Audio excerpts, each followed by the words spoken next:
Welcome to Career Uprising. I'm your host, Lorraine Rise, a career and executive coach dedicated to helping clients who are 40 plus to break free from feeling stuck and transform into the unstoppable force you're destined to become. Let's start the uprising. Hey everyone, welcome to the show. I'm Lorraine Rise. Welcome to Career Uprising. Take a quick moment, please, before we get started and follow this show. I'm on Apple Podcasts. I'm on Spotify. You can also listen right on my website as well. But please subscribe and make sure that you are notified of new episodes because I'm putting them out a lot more frequently this year, pretty much every single week now. I've committed to a new weekly routine of fresh new content, and it's working well so far. So head on over to careeruprising.com/podcast. You can find the archives with all the episodes there. All right, so let's dig in. I want to talk to you guys today about an important trend that is, I think, a positive one happening in the workforce, been brewing for a little bit of time. It's called skills-based hiring. So this show is about the rise of skill-based hiring, breaking the paper ceiling. And I think that's kind of funny.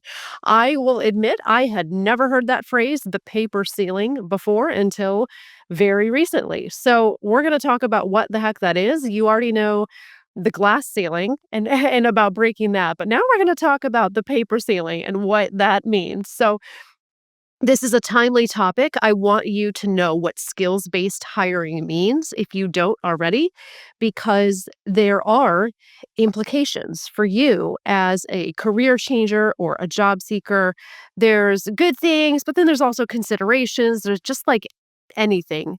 There are pros and cons, but this is a hiring trend that's kind of been brewing, I think, for probably some time, definitely at least since the pandemic, maybe before then. I don't know exactly, but I think it's really important that we address this today. So, first, what is skills-based hiring? Because it almost sounds like, don't we always hire for skills? Isn't that kind of obvious? But not necessarily. So, let's first actually talk about traditional hiring practices, right? Kind of that straight and narrow that we're used to.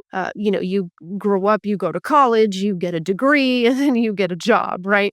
So it's all about that piece of paper, right? So that's the paper ceiling is that bachelor's degree, kind of being seen in the past as the cost of entry into the working world. But what's been happening for a number of years is that's no longer true, or as true, at least, as it used to be. The college degree, while still valuable and still something that I recommend for a lot of people, it's highly situational. It is not something anymore that I or a lot of people would recommend just across the board for everyone. So, we're going to unpack this a little bit more and talk about why and maybe what's been threatening the college degree here.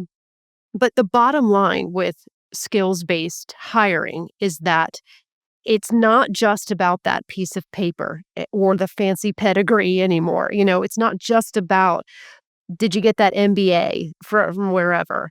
All right. Those things are, and I'm not dismissing those things, but I'm saying that the tides are turning and those are no longer the only things that employers are looking for.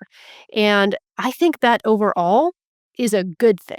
So, what employers are now looking for is really the skill, whether you got it from a degree or not. That is skills-based hiring. It's focusing on a candidate's skills and competencies over traditional qualifications such as degrees and also just years of experience, right? So maybe it's also not enough just to say, oh, well, I've been doing this for 20 years. Okay, are you good at it though? That's what matters. So skills-based hiring is about, can you demonstrate that you have the skill, no matter how long you've been doing it and no matter where you got the skill. And I think that one thing that is interesting is you can see evidence of this. I am willing to bet a lot of you who have been active in the job market, less so probably at the senior level, maybe if you're more at the mid-career level, You might notice skill assessments have been popping up now in job boards. These are really, really new. Only in the last, I think, 2 or 3 years, maybe five at the most, have we been seeing little quizzes and skill demonstrations popping up before you even get an interview. If you go on LinkedIn or Indeed, I think maybe there's others, but I know that those are the most common ones. It is not abnormal anymore to see as part of finishing your application, it's gonna send you a little quiz where you have to demonstrate your Microsoft Excel skills, in creating a little spreadsheet or a multiple choice, quiz that's 10 questions long maybe to assess your HR knowledge and gives you kind of situational, questions to answer. Whatever line of work you're in, little mini online skill assessments are now part of job applications. That is skills-based hiring. They wanna know upfront, do you have these skills before they even before they even proceed with an interview. Now, maybe at the higher, level is, say, director, executive, something like that. I doubt, I'm assuming you're not applying on Indeed, you might be, but it's less likely you're gonna get a little quiz, but you might be asked to do a portfolio or a case study or something like that, some kind of presentation that is also evidence of skill-based hiring, all right? And this is on the rise more and more. So, why? What are some of the key drivers of this? Well, there is a very real skills gap out there. If you guys haven't noticed, I think tech is really the industry that is seeing it the most, but probably some other fields as well. Employers are struggling to find talent with the right skill set, even though maybe they have plenty of applicants. It's not about how many applicants can you get. That's irrelevant. It's about how many can you get that have the skills and can demonstrate those because employers are looking for a sure thing, right? If that even exists, but they're looking for proof before they hire you of what they're going to get. And that's fair. That makes sense, right? So the skills gap is one trend. Two, the rise of online learning platforms. E-learning is huge. I even was able to engage with an e-learning company this past year and actually do work for them creating online courses. That was a phenomenal opportunity. That was so cool that came my way last year. And I did something I'd never done. I was asked to make e-learning courses on HR and coaching and things like that I know that will now be sold globally. E-learning is I don't even know how many, but it's in the billions dollar industry. You've got LinkedIn Learning, you've got Intellizy, which is the company that I connected with, Coursera, Udemy. There's Google certifications, uh, not just free, although some of it is free, but affordable, on demand online learning is huge and it is threatening degrees. It is. Because if there's a way to get skills cheaper and faster, and you don't even have to step in a classroom, heck yeah, that could be good for both you, the job seeker, and the employer. That's very attractive. So that is reshaping the hiring landscape as well. There's also been a shift, well, kind of a pendulum back and forth between with remote work and in person. But the bottom line is there is a need for tech savvy workers. And maybe we don't have time to wait for a degree. The skills need to be gotten faster. The workforce needs to be more adaptable. Tech is evolving so fast. So there is a need to obtain these skills in a digital online environment that is faster. And overall too, there has been a growing demand for a measurable ROI in hiring. And I can definitely tell you, I am seeing this. Uh, Again, anyone who has job searched in probably the last 2 years knows the hiring process got really drawn out. We were seeing marathon interviews, 10, 11 rounds. I had executives go on rounds of interviews that were so long, and then maybe they still didn't even get hired or nobody got hired. Because of a lot of things happening in the world, we had a lot of inflation, we had an election year, we've got two wars. There's a lot of cautiousness in hiring and increased desire for a measurable ROI on the candidate before they come on board. So this has drawn the hiring process out and also increased reliance on skills-based hiring because now employers are like, well, does it matter if they have a degree or how long they've been doing it? If they have to be able to do the job, that is the bottom line. And I think that should always be the bottom line. And you're seeing too, college enrollments are dropping. They've been dropping for a while. And I'm not saying college is going away forever. I don't think that that should happen. I don't know that that will. But people can't afford it as much. And the ROI for you as the job seeker on a degree has not been there nearly as much, not for what people are paying and for the rising cost of tuition. So a lot of people, both employers and employees, are really kind of rethinking this relationship a lot and trying to figure out what matters. Where is the ROI for both? Is it about the degree and how long you've been doing something, or is it just about whether or not you can do the job and demonstrate the skill? I would encourage you to do a search online, read about this. There's a lot of articles. I found a great one from last fall from Forbes. So I think it was September. And I'll read you a little snippet of what it says. It says the main reason companies still have degree requirements is because they believe candidates who have a college degree are more equipped for the role. However, we appear to be reaching an inflection point as studies are beginning to show a declining return on investment for four-year degrees, leading some higher education institutions to pioneer and take to scale competency-based industry-aligned programs. So that's one reason why I say maybe college isn't going to go away, but maybe education is transforming. And I think it should, because I think we all know people out there who went and got expensive, fancy degrees and can't do shit, right? Like they're still not really effective at their jobs. That is true. So I think that it's not about knocking college, it's about reevaluating how effective is this and how can we make it better and how can we adapt to the needs of the workforce and make learning affordable and accessible and faster so we can meet the needs of the workforce and the employees at the same time. So I think a lot of things just need to be reevaluated. All right.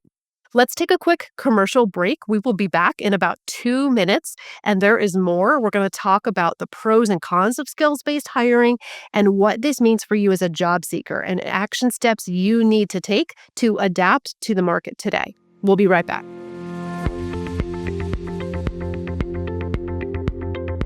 Hey, everyone, it's Lorraine again.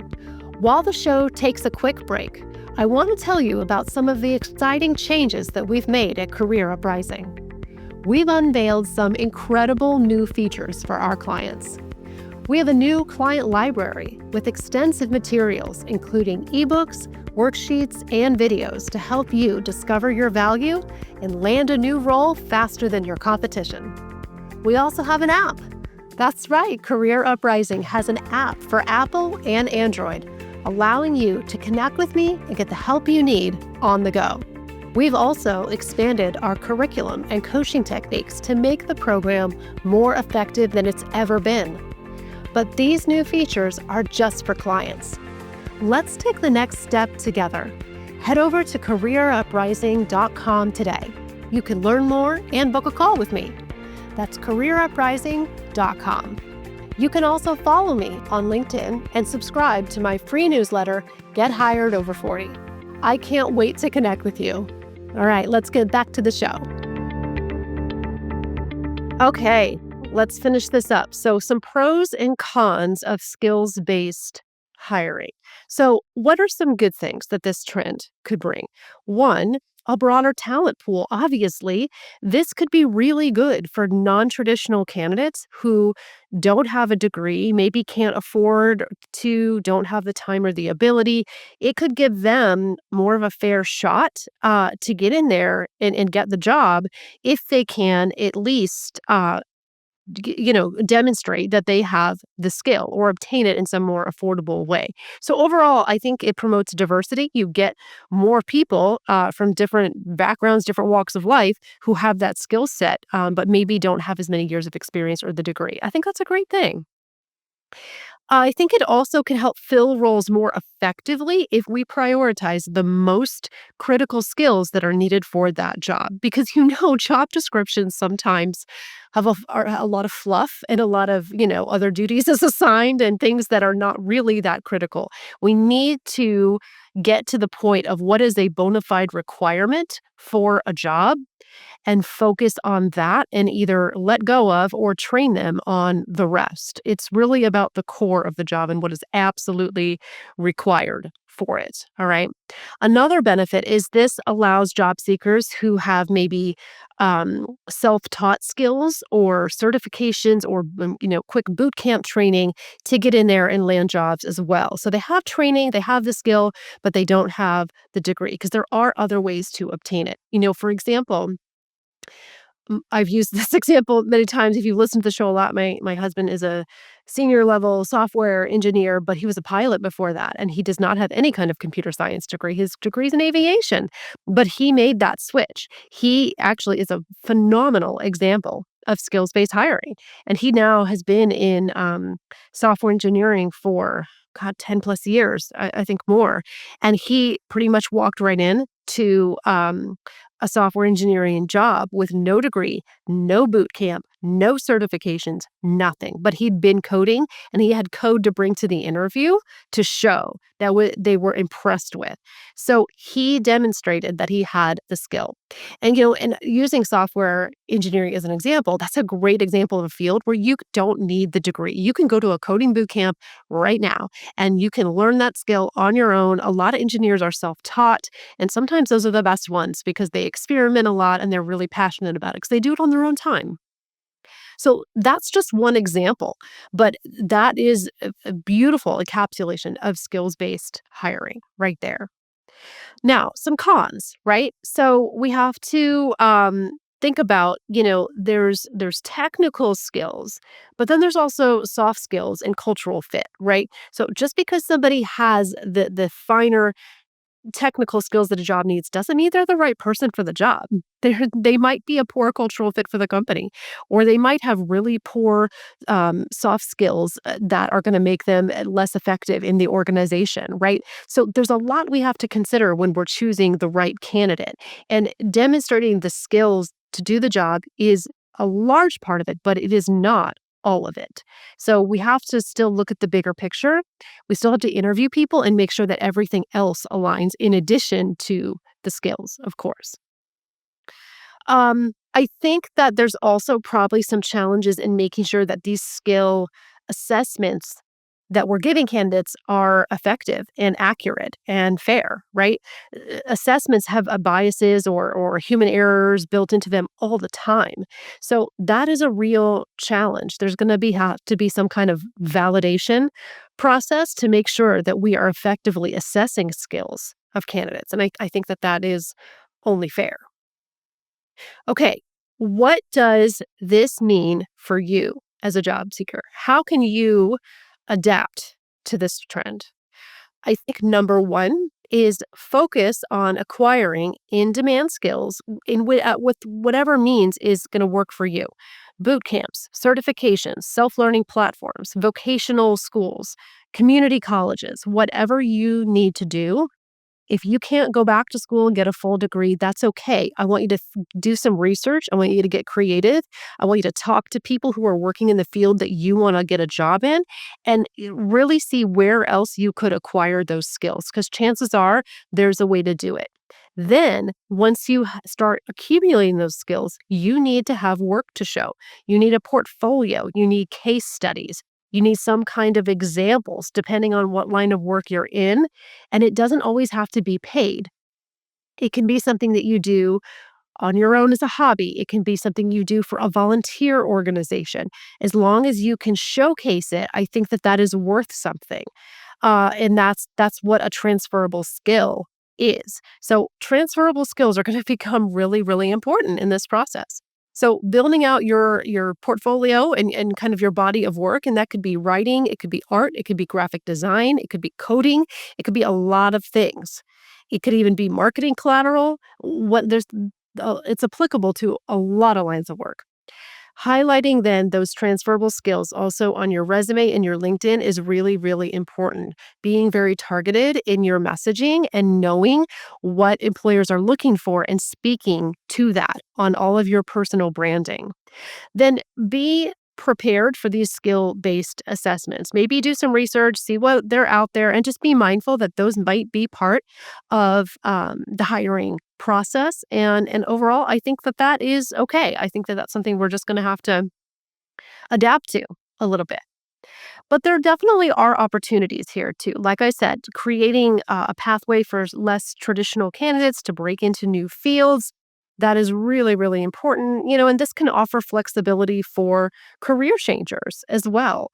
Overall, I think this is a good thing, but there are things that we need to be aware of. So we need to stay updated on skill trends within each industry. So this is something for you to educate yourself on for your line of work. What are the trends? What are the top skills and how are those skills being assessed? And how can you be ready for that and be proactive about marketing yourself as a professional with those skills?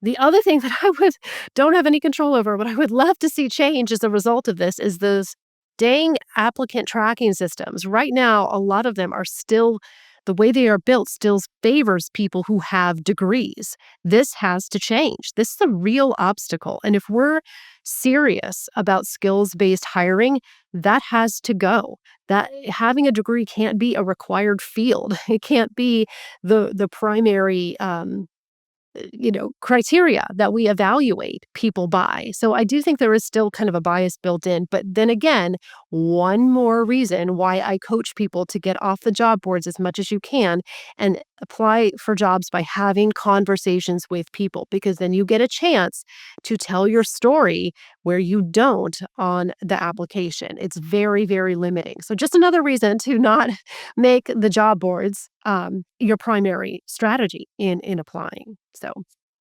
all right. I hope it was helpful and informative. I am fascinated with this trend, and we're probably not done talking about it on the show. We'll see how things evolve over the year for sure. We can help you. We offer coaching, resume writing, personal branding. We work with clients who are at least mid, if not typically late career or directors and above, anywhere in there, but all different fields. So we can help you to showcase your transferable skills, research what skills are in demand in your industry, help you bridge the skill gap. I work with clients a lot also to help them identify what are the skills you need and how can we come up with a plan for how you're going to obtain them.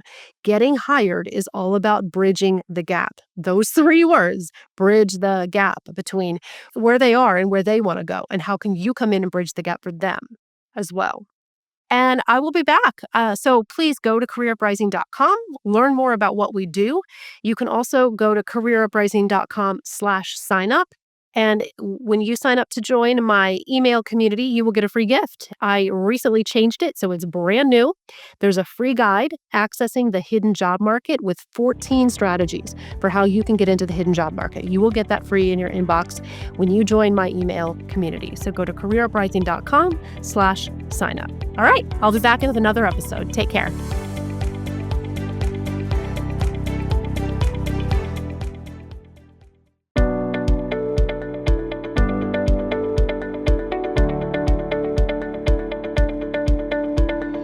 Hey, it's Lorraine, and I want to say thanks for listening. If you found value in today's show, I would be honored to have your review on Apple Podcasts. It's the single best way to help this show be found by other listeners, and you'll earn some good karma. Thanks again for tuning in, and I can't wait to connect with you next time on Career Uprising.